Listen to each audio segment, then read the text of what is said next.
Bonsoir à tous et bienvenue dans Grand Format.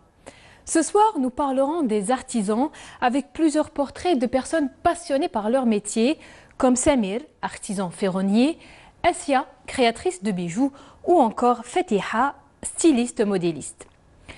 Et pour apprendre un métier et acquérir un savoir-faire, beaucoup d'artisans passent par les centres de formation professionnelle.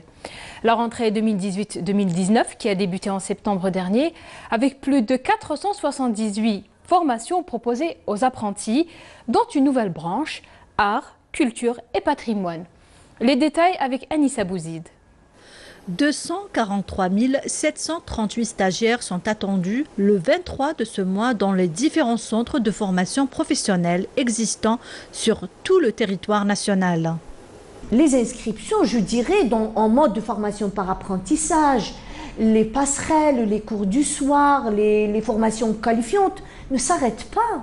Jusqu'à la veille de la rentrée, on peut toujours se rapprocher de l'établissement et s'inscrire et être incorporé dans la spécialité voulue, dans la spécialité choisie. Et je dis toujours en fonction de beaucoup de critères. La rentrée de la formation et de l'enseignement professionnel sera marquée cette année par la proposition de nouvelles spécialités en vue de diversifier l'offre et de répondre aux besoins des entreprises et du marché de l'emploi. 440 spécialités programmées dans différents modes et différents modes de dispositifs de formation, différents niveaux de qualification. Ces 440 spécialités dont la nomenclature actuelle dispose 478, donc 400 quand même, 440 c'est énorme, c'est un choix énorme dans différents domaines, je l'ai dit, dans le domaine des technologies de l'information, nouvelles de l'information et de la communication, je dirais les télécommunications, je dirais la transformation du plastique, beaucoup de formations dans le domaine du tourisme, dans l'agriculture, dans le bâtiment, dans l'environnement, dans les énergies renouvelables. Donc toutes, si j'ose dire, des spécialités porteuses d'emploi, que ce soit l'insertion professionnelle ou la création de petites entreprises. Comme chaque année, le secteur de la formation et l'enseignement professionnel ne lésine devant aucun effort pour mobiliser les moyens humains et matériels nécessaires pour assurer une bonne année de formation professionnelle. On part à présent à la rencontre d'une femme entrepreneur. Avec sa formation de styliste modéliste, Fatiha Sahnoun n'avait qu'un seul rêve, avoir sa propre boîte. Aujourd'hui, c'est chose faite. Grâce au soutien de l'Ansège, elle a son atelier de confection textile avec une spécialité, les tabliers d'écoliers. Mariam Oussaïd l'a rencontrée. Les vacances terminées, les enfants ont de nouvelles préoccupations. Trouver le tablier le plus beau et le plus confortable. نحب الطبليات بلا ليمونش خاطرش بالليمونش سخانه بزاف. دوشت مآزر على تلقاي قريب الدخله تاع المدرسه الدخول المدرسي. واش الموديل خير؟ نخير انا تاع بلا يدي خاطر سخانه. جيت نشري طبليه باش ندخل المدرسي. ويلي واش من لون خيرتي؟ انا نحب اللون الابيض. Blanc, rose, bleu, les modèles sont variés pour satisfaire l'exigence des enfants et des parents. Un travail qui a commencé il y a 3 mois déjà. Nous avons rencontré Fatiha Sahnoun qui est modéliste. Elle se rend quotidiennement à son atelier avec ses 3 derniers enfants. Vacances oblige. Elle nous ouvre les portes de son petit atelier de confection où des centaines de tabliers ont déjà rejoint les établissements scolaires et les magasins. عندي لي موديل تاوعي وكاين لي كوموند ودي فوا نزيد من عندي انا باش لي موديل من عندي باش نبيعهم لبرا نخرج نشوف لي كولور لا كاليتي دو تيسو ونوري لهم لا كاليتي تو من بعد نبدا نخدم نكري لو موديل نبروبوزيه عليهم ومن بعد ولا عجبهم هما يحبوا يموديفيو ويحبوا نزيد لهم موديل ميو كو ديالهم فوالا بور لانستون انا بديت لي موديل تاوعي هما اللي الماجوريتي دو طون سي فري والله العظيم غير دي فوا انا اللي نبروبوزي لي موديل وانا اللي لي موديل تاوعي هما اللي يمشيو نكريو الباترون على حسب الموديل اللي راح نديروه ومن بعد سي نورمال في صاله نكوبيو ومن بعد يدخلوا لا ماشين ومن بعد لا فينيسيون l'emballage, les boutons, les pouces-boutons, bien les boutons à pression, ça dépend كل واحد واش ولا كيما ليكول بريفي يحبوا اللوغو ديالهم كيما الطابليات اللي نبيعهم لبرا نورمال دي طابلي سامبل حاجه مليحه كي تلبس الطابلي نورمالمون يكون لونفون اليز فيها لي بوطون يكونوا سي نورمال حاجه بروبر بيان واقفه فوالا لي بوش يكونوا واسعين باش لونفون يعرف كيفاش يحط فيهم لي زارتيكل سكولير ديالو. Fatiha Sahnoun s'est lancée dans la confection avec l'enseigne il y a quelques années. Une voie qui lui permet de faire le métier qu'elle aime en créant de l'emploi et en participant à la vie économique de notre pays. Voici le portrait d'une artisane qui a suivi une formation pour faire de sa passion un métier. Après avoir régalé sa famille de ses chocolats faits maison, Fazia Tarakli a décidé de passer à la vitesse supérieure et devenir professionnelle pour vendre ses produits au public. Mais avant, elle a dû s'initier à la subtilité du travail du chocolat, comme elle le raconte à Anissa Bouzid. Passionnée de chocolat, Madame Fazia Tarakli s'est lancée il y a tout juste quelques années dans la fabrication de cette friandise si appréciée. Je suis de formation esthéticienne et donc après, bon, c'est vrai que j'ai toujours fait du chocolat à la maison, je suis passionnée de chocolat, hein, donc c'est vraiment une histoire d'amour entre le chocolat et moi. Et après, bon, c'est mon fils qui a eu l'idée, qui me dit « Maman, pourquoi tu ne veux pas qu'on le commercialise? Tes chocolats sont bons et tout. » Et donc, je me suis lancée dans cette aventure. Et effectivement, ça a beaucoup plu aux gens. Bon, après, peut-être que quand on est gourmet ou gourmand, on sait ce qu'on fait, on fait ce qui nous plaît. En général, on fait de bonnes choses quand c'est pour nous. Donc, automatiquement, on essaye de le reproduire pour les autres aussi.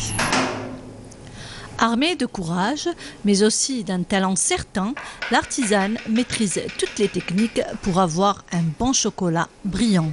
Ici, vous avez la tempéreuse dans laquelle on met le chocolat en pistole pour le faire fondre. Donc, et le tempéré, ce qu'on appelle la cristallisation. Donc, on le fait monter à une certaine température, on le redescend et on le remonte, et à ce moment-là, on peut l'utiliser. Donc la cristallisation est obligatoire dans le chocolat et c'est ça le secret du chocolat. Pour avoir un chocolat brillant, cassant et qui ne fonde pas facilement, donc il faut bien le cristalliser. Et bien sûr, chaque chocolat a sa température de cristallisation. Toujours à la recherche de nouvelles saveurs, Faiza sélectionne méticuleusement ses matières premières. Ça reste quand même un chocolat qui est fait avec des produits naturels.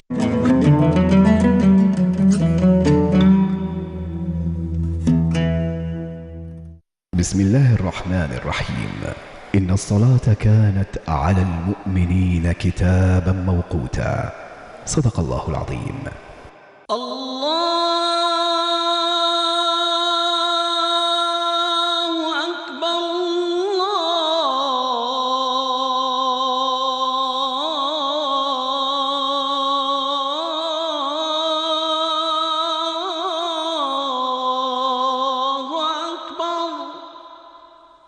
أشهد أن لا إله إلا الله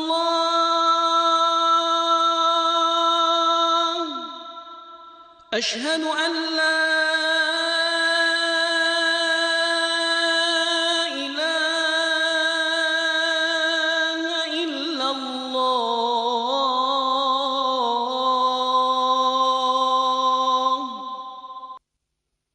أشهد أن محمدًا رسول الله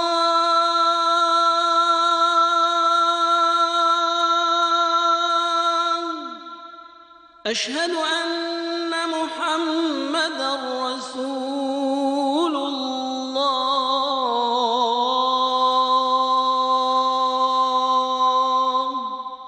حي على الصلاة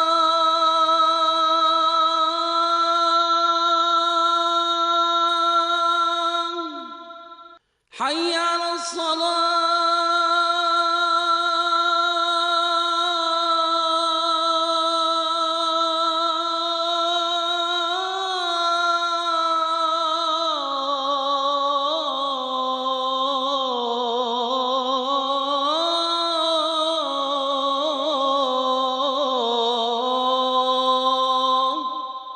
حي على الفلاح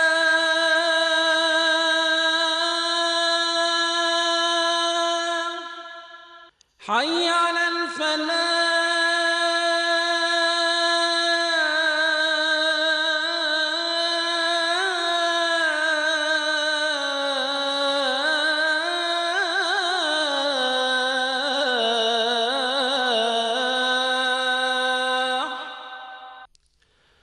الصلاة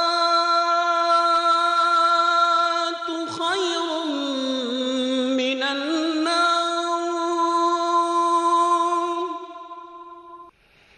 الصلاة خير من النوم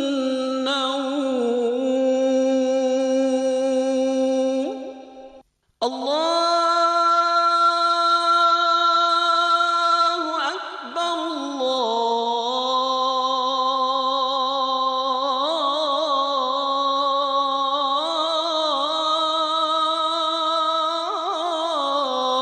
الله أكبر لا إله إلا الله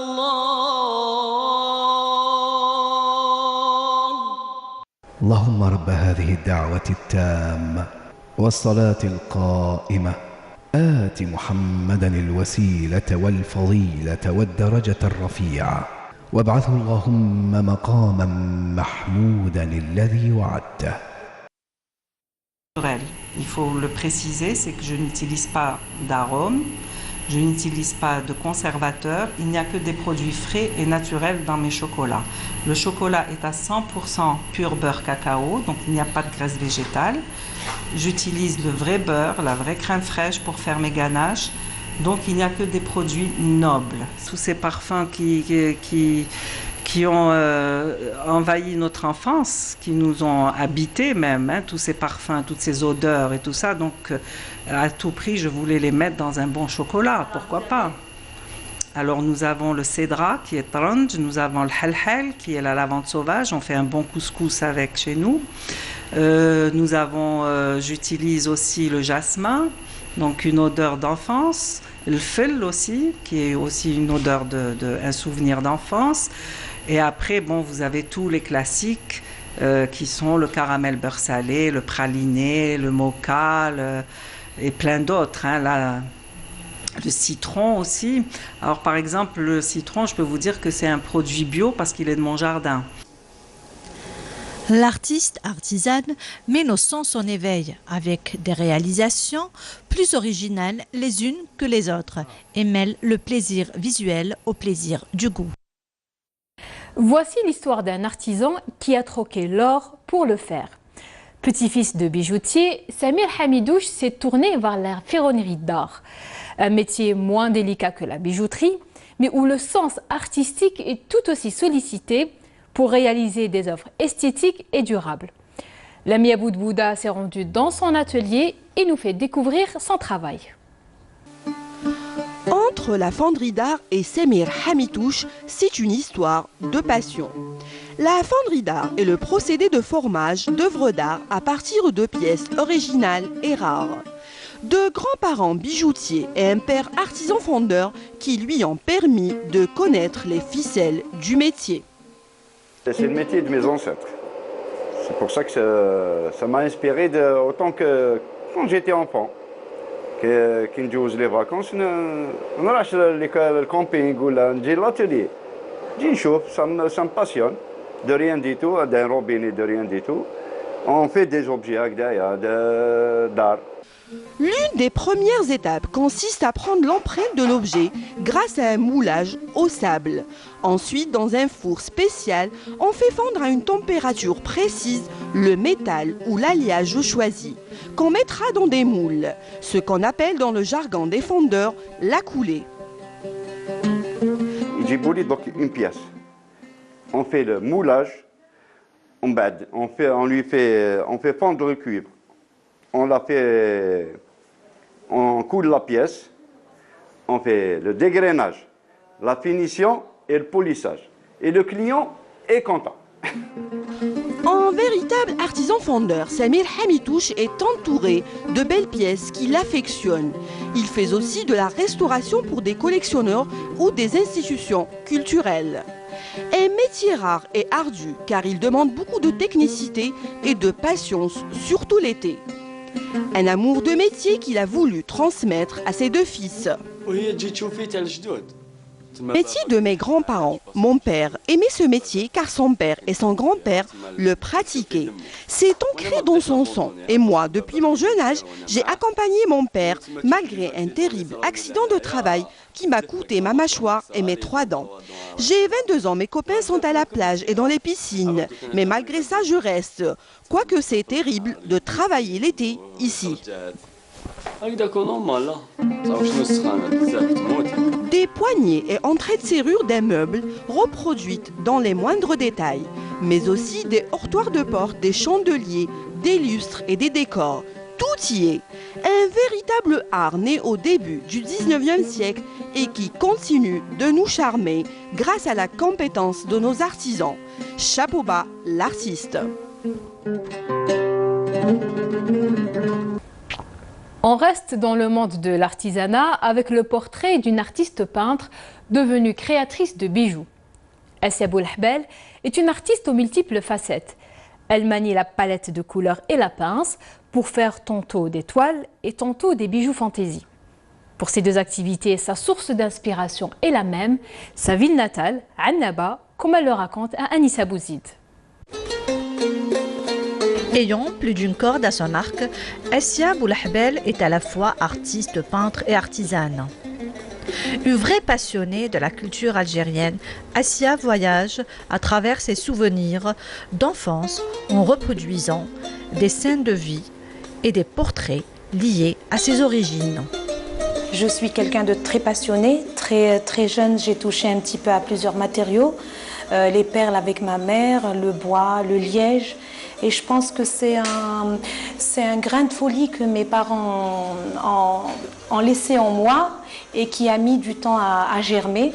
Je pense que le résultat est là. Donc je suis d'ailleurs très attachée à mon enfance, à tout ce que j'ai vécu. Je reprends toujours des trucs. Je suis inspirée par ma ville déjà, par Annaba, par ma culture, culture de l'Est. J'avais commencé par l'africain et l'abstrait. Ensuite, j'ai eu une petite idée de mettre le costume traditionnel sur ce support en verre. Les senteurs de la ville de Annaba sont gravées dans la mémoire de la créatrice. Sa deuxième passion est la création des bijoux. Elle arrive à mélanger avec brio les matières précieuses au plus brutes. Toute petite, quand on dit à maman, je rêve d'avoir un sreb. Je ne pensais pas qu'un jour ce rêve allait devenir une réalité. Donc dès que j'ai avancé en technique de bijoux, j'ai avancé toute seule, je suis autodidacte dans tout ce que je fais. Donc j'ai voulu redonner goût justement et une seconde vie à ce sreb. Donc pour pouvoir le mettre à toutes les occasions, je peux être en jean, mais porter un bijou traditionnel. C'est très important pour moi. J'ai pu le porter à l'étranger, j'ai fait une exposition à Berlin, porter ce type de bijoux qui reflète notre identité, notre patrimoine, nos racines. Je pense qu'il n'y a pas meilleur cadeau à ce pays qu'on aime tant.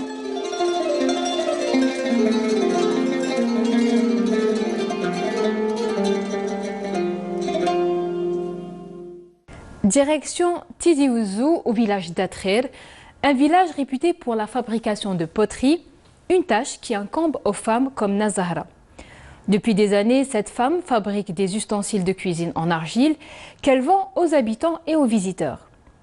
Et c'est grâce à cette activité que Nazahra a pu subvenir aux besoins de ses enfants, comme elle le raconte à Samia Bouharour. Afrir, ce village qui se trouve dans la commune de Mekla et à plus de 30 km de Tizi Ouzou, s'offre à nous et nous livre ses secrets. Avec ses 5000 habitants, le village d'Afrir fait parler de lui et de sa terre. Toutes les familles ici comptent sur la poterie pour se nourrir. Le cas de Nazahra, une conservatrice par excellence de ce métier ancestral.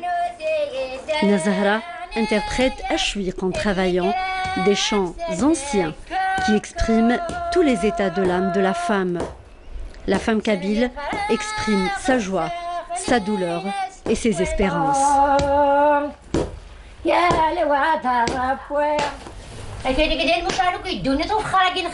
Ce métier, je l'ai commencé très jeune, avant l'âge de 11 ans.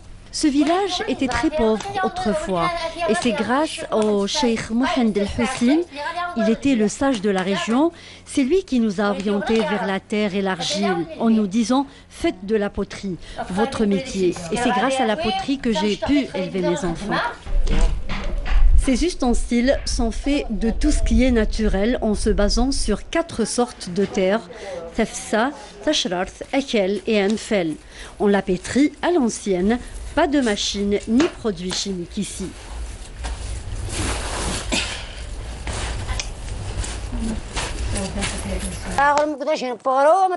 Cette terre est brillante, ses vertus sont multiples. C'est une argile qui absorbe le calcaire. Elle est très bénéfique pour la santé et en l'utilisant dans la cuisson, vous découvrez un goût exceptionnel.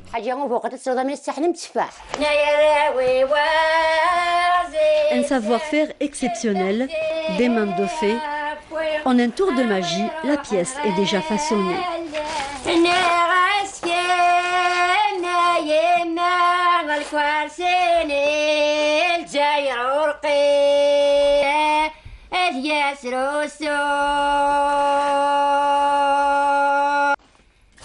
Nazahra réalise près d'une 40aine de pièces par jour. Tout est fait main avant de les faire cuire à l'ancienne sur un feu de bois.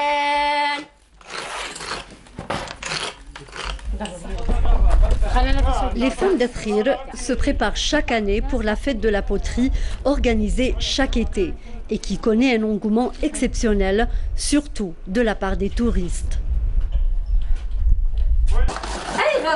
Les femmes d'Afrir ont fait de la poterie une passion et une ressource. Elles sont fières de leur héritage qu'elles préservent jalousement.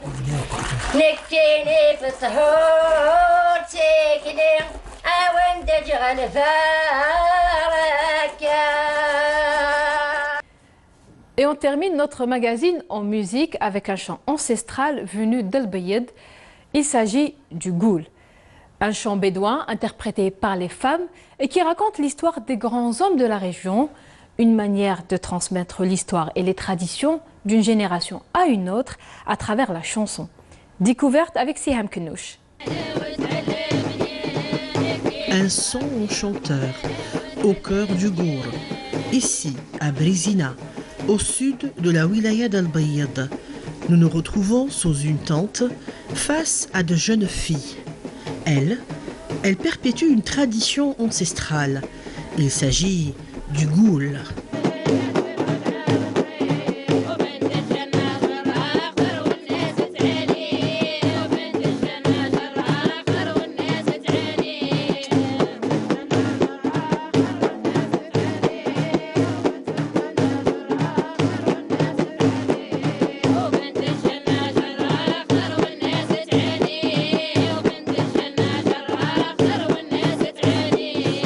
C'est un chant qui nous plonge dans la tradition lointaine, la tradition bédouine, qui nous parle de Mbarka Bent El Khass, de la fameuse Jazia, qui nous raconte la geste hilalienne, les villes, les tentes, les nouvelles bâtisses.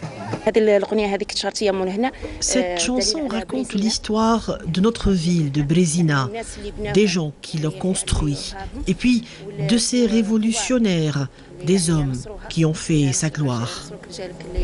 Et si les femmes sont poétesses, à chacune ses strophes, ses quatrains.